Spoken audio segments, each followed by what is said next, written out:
Red and white teaching learning base একটি startup, যার মূল ফোকাস হচ্ছে মুখস্থ বিদ্যা ভিত্তিক এডুকেশন সিস্টেমের বাইরে গিয়ে ভবিষ্যতের জন্য দরকারি যে স্কিলগুলো আছে সেগুলো ডেভেলপমেন্টের জন্য একটা অল্টারনেটিভ প্ল্যাটফর্ম প্রোভাইড করা।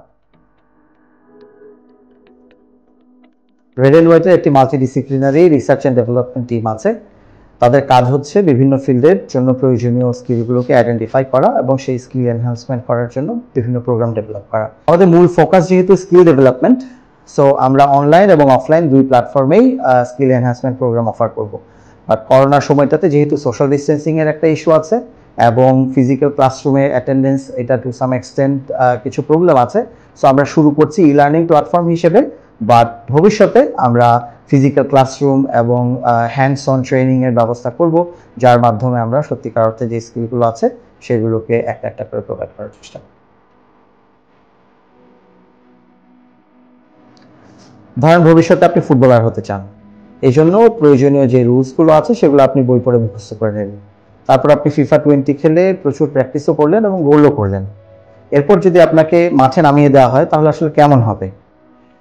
আমাদের যে গ্রাজুয়েটরা বের হয় আমাদের এডুকেশনাল সিস্টেম থেকে, তাদের অবস্থা হয়েছে অনেকটা ওই রকম। তারা যখন পরবর্তীতে হায়ার স্টাডিজের জন্য বাইরে যায় অথবা জব ফিল্ডে যায়, তখন তাদেরকে প্র্যাকটিক্যালি কিন্তু আসলে জিরো থেকে শুরু করতে হয়।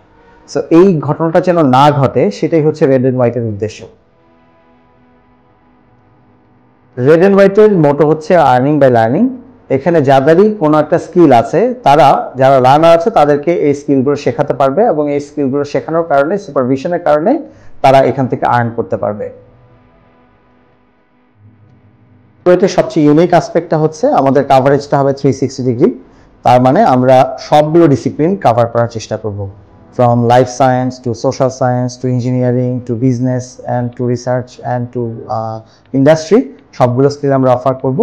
আর আমাদের এখানে যারা লার্নার হবেন, যারা স্কিলগুলো শিখবেন, তারা পরবর্তীতে আবার আমাদের সঙ্গে মেন্টর হিসেবে কাজ করতে পারবেন, যে কারণে এখান থেকে তাদের একটা সাস্টেইনেবল আর্নিং সোর্স ডেভেলপ হবে।